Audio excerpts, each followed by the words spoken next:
Game 3 on quarterfinal Saturday is upon us here at the Ingalls Southern Conference Men's Basketball Championship. We're getting set for the 2-seeded Samford Bulldogs and the 7-seeded Chattanooga Mocs. However, you've got to put an asterisk next to that number along the line with Chattanooga. They are a much different team with their center Jake Stevens, who returned action last night after more than a month away. With Dean Keener, Pete Hannity with you here at the Harris Cherokee Center. In the afternoon, Furman and Western Carolina held the line. The favorites went on, or the higher-seeded teams went on, to decisive victories.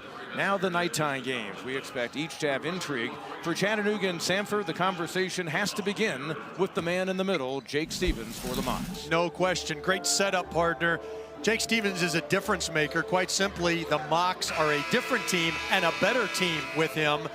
You see last night in 24 minutes, 21 points, 10 rebounds, 4 assists.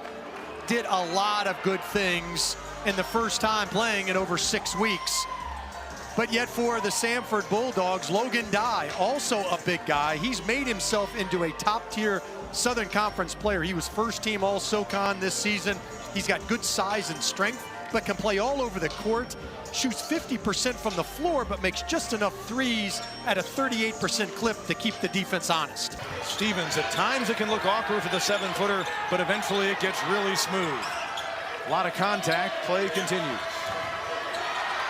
Knocked away, Dye on the run. And that may be evident of the leg issue we just talked about. You could tell he's in pain after that. Johnson, Stevens thought he had a trailing defender. He did, and he's fouled. Let's bring in the third member of our team. We go courtside to Aaron Summers. Aaron.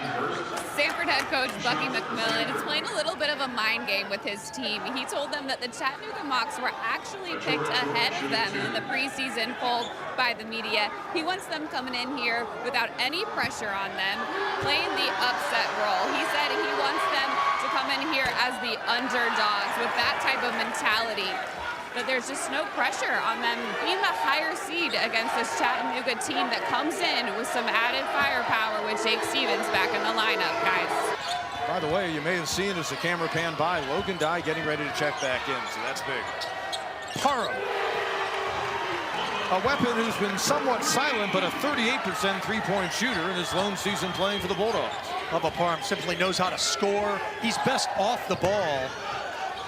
Samford getting some energy. Now they're getting their force inside back on the floor, and Logan Dye in a one-point game.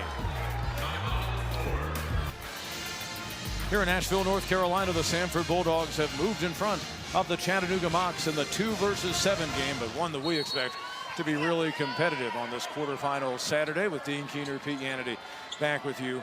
Pace of play so far. Samford, you know what's coming out of the box with them. Full court pressure. So how's Chattanooga handling it? And are they comfortable playing at a frenetic pace? Well, I don't think they want to play at the pace that Samford wants to play at. They want to get it hot, heavy. They want to get it into the 80s. I think Dan Earl, particularly with Jake Stevens, they don't need him to get caught between the free throw lines. So they want to try to just keep things under control. Interestingly, the Mocs have only gotten up 3 field goal attempts thus far in 5.5 minutes. Excuse me, Logan Dye minutes. back on the floor. Let's send it over to Aaron Summers for more on him. And good news for Samford, Logan Dye is back in the ball game. He looks to be okay. However, guard Quest Lover came out of the game about 4 minutes ago. He was having some frustrations as far as a left knee injury. He called his dad down from the stands and was pacing behind the bench for quite some time. He finally went back in the tunnel, and now he's just emerged and is on the bike. Something to watch here, guys. They were denying him as he crossed over half court based on last night's performance. Parham had a hand in his face. Didn't matter.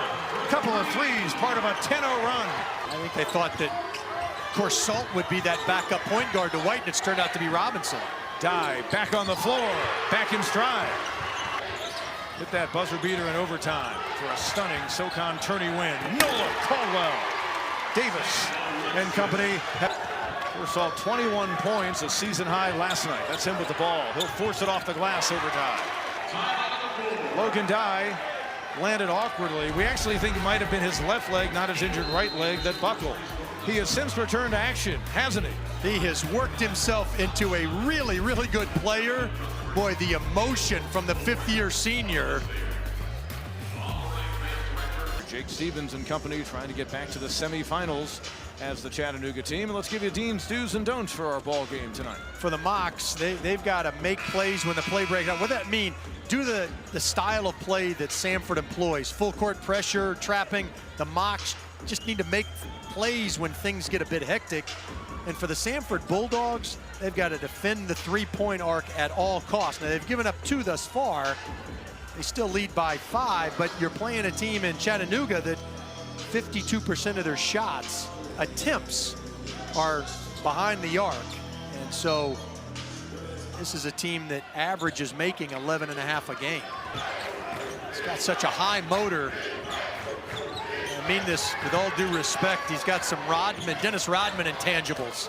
Wow. That's a guy who could have a huge night. Jamal Johnson, 16 in the first game in Birmingham, 21 in the second game. Guy defends the 7-footer from Bunker Hill, West Virginia out high. He sets a screen for Johnson. He can be the X factor for the Mocs. He gets it off awful quickly. That was with a hand in his face right there. Surprisingly, he's already missed 2 free throws. There was a battle going on, but boy, Johnson, again, that's what he's known as a three-point shooter. Watch how he comes off this really tight. And there's Jake Stevens being the screener, that big body, right? It hit 7 foot, 275. He hands off and turns, and he creates a wall. 24-20. Samford's led by as many as 7. Davis crossing over on Dye. Went to the hole. That's a big-time move right there, and you've talked about it. I know how much you like Demetrius Davis, and I do as well. Well, watch Demetrius Davis right here. Little hesitation dribble. Gets Guy just leaning enough, and then the crossover. And again, there's Jake Stevens. Without really knowing it, he shields off Jermaine Marshall where he can't come and help. Achor, who's not as good at guarding Jake Stevens. How about that touch at 7 feet? With Achor in his face, 6'9". He pulls up for 2, does Parra. Davis another rebound. Mocs on the board so far, doing a nice job. From the corner, Johnson. Jamal Johnson, 39% beyond the arc. 14-3 run. Mocs were down by 7. Now they're up by 4. Bucky McMillan wanting to slow things down. Well, we can do it. The Mocs can do it at a fast pace too. What do we say? Defend the 3 at all costs. Haven't been able to do it the last 2 possessions.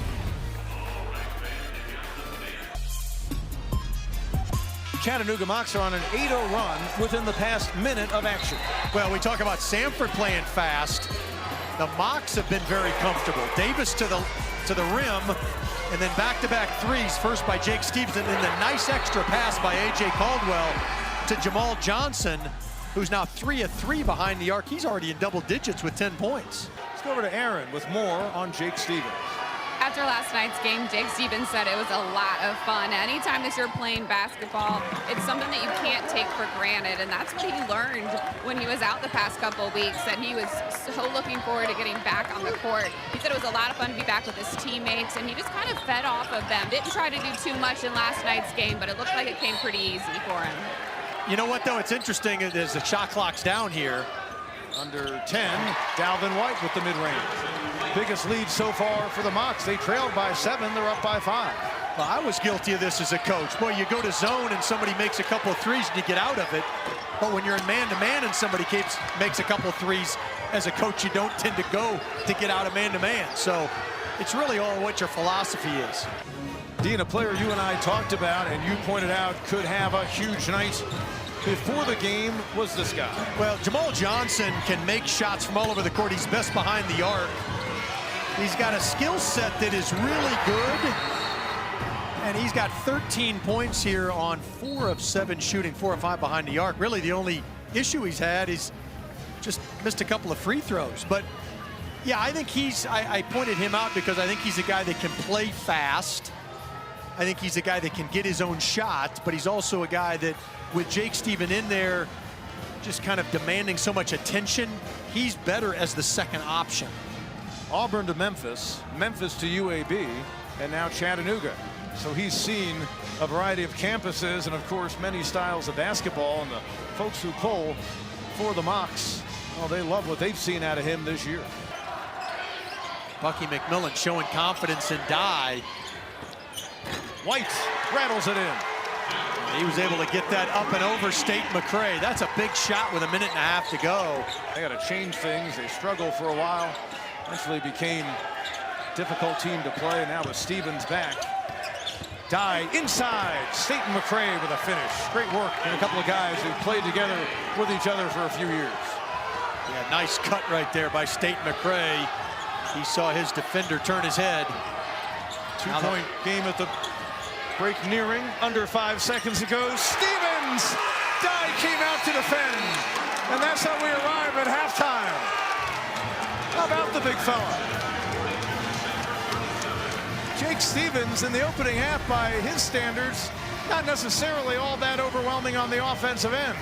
But both his three-point attempts went down. And that makes it a 5-point game at the break. Thrilling first half in our quarterfinal matchup between the Mocs and the Bulldogs.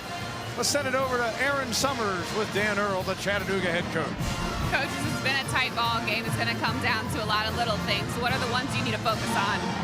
Yeah, I think we have to continue to take care of the ball on offense and share it and get good shots. I know you asked for one thing, but defensively, Logan Dye's got open for way too many threes, obviously. So we have to locate him and keep playing physical. Thanks, Coach. Thank you. Dan Earl's Mocs 12-5 this season when they have the lead at the half. The Samford Bulldogs are 1-7 this year when they trail. That one win, a come-from-behind victory against Chattanooga earlier this season in Birmingham. Will Logan Dye end up being the big story? Will the Mocs count on one of their big guys, Johnson or Stevens? Chattanooga Mocs trying to win as a 7 seed against a number 2. Get a second win in as many days and move on to semifinal Sunday. Here at the Ingalls Socon Men's Basketball Championship in Asheville, North Carolina, we welcome you back with Dean Keener, Pete Yannity. Early on, Samford, they built a 7-point lead, number 2 seed. Twice this year they'd beaten Chattanooga, and I honestly started to think, well, maybe last night's game wasn't as telling as we thought it was about the effectiveness of Jake Stevens and his teammates when they beat VMI. And suddenly 3 big runs by the Mocs, changing things greatly. It certainly was. Doing what they do best, and that's make threes. 9 of 16 behind the arc, led by Jamal Johnson. Really, the only downer for them was they had 9 turnovers and didn't make enough free throws, just 7 of 14. But Jamal Johnson, extra pass right there from A.J. Caldwell, and then Alvin White just steps up over the outstretched hands of State McCray, and then right there near the end of the half, Jake Stevens, little extra something on that to Logan Dye. But Dye himself was good. After the initial injury, whatever happened there as he was going in, he has battled an IT band issue, but he went back to the locker room, he comes back, and boy, he was fired up and he was focused. 3 threes, 3 of 4 behind the arc. He leads all Bulldogs with 9 points, added a couple of rebounds and an assist. He was fired up, but he didn't show any, residual effects of what we thought was going to be a really ugly injury. Just 8 points down the list there for Jake Stevens, but that 3 to close out the half, that could be what gets things ignited. And let's send it over to Aaron with an update from the Samford side. Samford head coach Bucky McMillan said that he asked his team to focus on guarding the 3-point shot. He said 9 threes in the first half. That's not going to cut it for us. And there's another one from Chattanooga. So I'm sure Bucky won't be happy about that. But that is one area he asked his team to focus on. Also, he did tell me that Quez Glover will not return to action. He's dealing with the same knee injury that he has been dealing with this season. It is his left knee, guys. Still no points in the second half for Samford. Trailed by 5 at the break. Stevens getting inside a Dye. State McCray never had a chance to try to block it. Bucky McMillan using the timeout. He was smiling when he made his jumper. Now he goes into incredible Hulk mode. Just Jake Stevens. It's a 15-point lead for the number 7 seed, the Mocs of Chattanooga. Well, they are a difficult team to beat when the big fella's playing like this. Had a feeling Jake Stevens might get going with that late 3 in the opening half. Up to 10 points in the game. Mocs on a 13-0 run over the last roughly 2.5 minutes or so of game action. Late first half into this stage of the second half. And Jake Stevens also taking on beast mode, if you will. Well, we saw Logan Dye in the first half show intensity. And then after that last lay-in, boy, Jake Stevens trying to impose his will. That's a scary sight. He's a great kid right there. Man, I wouldn't want to get that glare. Not at 7 foot 275. Stevens defending Logan Dye. A couple of guys who could have won player of the year. The deflection, and Dye and Samford will reset. Parham out front. First bucket of the second half. They started 0 for 6 coming out of the locker room. In case you're wondering, Jalen really 37%. Parham kicks it on the wing to him. As we noted, near 40% beyond the arc for Jalen Reilly, son of a coach, originally from down under. Let's send it over to Aaron. Chattanooga head coach Dan Earl said that, like many coaches, he takes the conference tournament as the start of a new season. It's a little bit of a new life. And he said that his team should be confident coming in here because when they are healthy and they're playing their best, they can play right there with anybody, compete with anyone in the conference. And he also said, you know, this is the seniors' last hurrah. One of those seniors, A.J. Caldwell, who's come up in big moments in this game. And then you take a look at the top 3 scorers in this one. From chat, all seniors, guys. Let's send it over to Aaron, who listened in on the Samford huddle moments ago. Logan Dye was off of the bench and down the tunnel, but he did rejoin the team, check back in now. In the huddle, head coach Bucky McMillan was trying to keep his team together. He was telling them over and over again, it's just 2 possessions, and then it's a 10-point game. That's very manageable. He said, stay the course, stay together. You wonder how that game back in January, does it creep into the minds either way? Does it give Samford confidence, or does it hurt the Mocs? Dye again from outside. That's an interesting swing, and you give up a layup to Caldwell, and then you can't match him at the other end. White can't get it to go. Boy, Marshall hung in the air forever. Pulls down another rebound. He plays with a vengeance. Campbell in transition. Big answer. And then bodies fly afterward. Well, there's also, you look around the country and there's guys playing in Power 5 leagues that were here originally and through the transfer portal, they're now starring. Johnson on the wing. Quiet second half for him. Stevens has made the most impact with some others. Little one-stepper. Who cares about playing off of 2 feet? And he was fouled once more. Well, that last one, Johnson couldn't get the shot off over Marshall. He throws it in. Jake Stevens doing his best Dirk imitation right there. A little 1-foot step back. Boy, was that nice. It's like mom called him in for dinner and he wanted to get one more shot away in the driveway. Back in Asheville, Jake Stevens proving he can do it all. Back cut by Johnson. He gets the assist. Nice catch and finish inside. The 3 over the outstretched arms of 6'9" Logan Dye. And then most recently, with a shot clock expiring, a little fadeaway. Jake Stevens, don't tell me he doesn't make a difference to this Chattanooga Mocs team. 19 points, 4 rebounds, 3 assists. Not credited with any blocks, but he has certainly altered his share. 3 of 3 behind the arc. That said, he'll need to continue scoring in the next 8 minutes. Samford crawled back in after trailing by 18. They were down by 15 at the half. And the Bulldogs, they've shown might all year long. Caldwell, throughout his career, has been that kind of guy. Mr. Big Shot, and we mean draining trades. Remember, Marshall with 25 points in the win in Chattanooga a couple of Wednesdays ago. Defense collapsing on Stevens, who finds Davis. Boy, that was nice both ways. Just about the time the double came, Stevens was able to recognize it, but Davis with the nice cut. Boy, Davis has given them great minutes tonight. Dye over the reach of Caldwell. Logan Dye, a gamer. That's his 5th made 3 in 9 attempts. Played earlier in his college career about an hour from here. That time knocked away Parham. Marshall looked like he lost his footing. He'll take the layup. It's a one-possession game, and Staten McCray almost had another takeaway. Try to play around Logan Dye inside. Demetrius Davis got 4 fouls. Marshall goes for the lead. Jermaine Marshall taking over again. Jermaine Marshall, he can also hit threes, 38%. Well, who else would you expect right now? Jake Stevens kind of got caught in between. He didn't want to get beat off the bounce. But the way Marshall's been playing here in the second half, well, he's been nothing short of spectacular. One timeout remaining for Chattanooga, 2 for Samford. Bulldogs have the arrow. From the corner, Marshall Johnson. Jamal Johnson able to knock it down. You see the difference, shot clock to game clock. Mox back in front.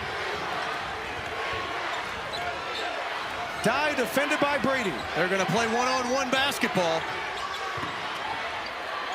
Dye. Stevens on the rebound. He's fouled. But I think now Stevens will guard Dye, and then that'll put a shorter A.J. Caldwell on Marshall. 10 seconds to go. Staten McCray the drive. Count it. Timeout. 1-point game, 7.8 remaining. Thoughts? That was about as good a possession as you could ask for if you're Bucky McMillan. Right? You knew that you didn't have to have a 3 with 14.5 seconds to go. So, and you also didn't think that the Mocs were going to foul. And so, quick inbounds. Or Salt can just kind of keep the ball in front of him, but on that crossover, Staten McCray, then because Marshall and Dye both lift above the free throw line, there's no rim protection. I think if you're Chattanooga, you've got to switch everything because Bubba Parham's going to try to inbound it and get it back on the run. Parham looked to Reilly, now to Marshall. 5 seconds to go. Parham, a great outside shooter. Caldwell fouled him. Achor. Caldwell lobbing deep. Johnson. And that's going to do it. Our first upset here at the Ingalls Socon Men's Basketball Championship. The Mocs made just enough plays when it counted. There was bending, but they didn't break. Due in part to that big fella right there, Jake Stevens. Jamal Johnson hit a couple of big threes down the stretch. They got the Samford Bulldogs' best shot, but it wasn't enough, and the Mocs will continue on. The reigning champion survives. The regular season runner-up falls to 21-11. Perhaps postseason play still ahead for them somewhere. Chattanooga, the 7 seed, will now be watching with us as UNCG and Wofford battle coming up in roughly half an hour, right where you're watching this game. Furman and Western Carolina will also be tuned in to a game that's going to tip off at 8:51 p.m. Eastern Time. Quarterfinal Saturday here at the Southern Conference Basketball Tournament. It's a great day of hoops regardless of how the games go. This one was worth the price of admission. The Chattanooga Mocs overcame a great performance by Jermaine Marshall. They got a big-time effort out of their center, the imposing Jake Stevens. Chattanooga's moving on. Come back in a bit for UNCG and Wofford. For Dean Keener and Aaron Summers, Pete Hannity saying so long for now. This has been a presentation of ESPN.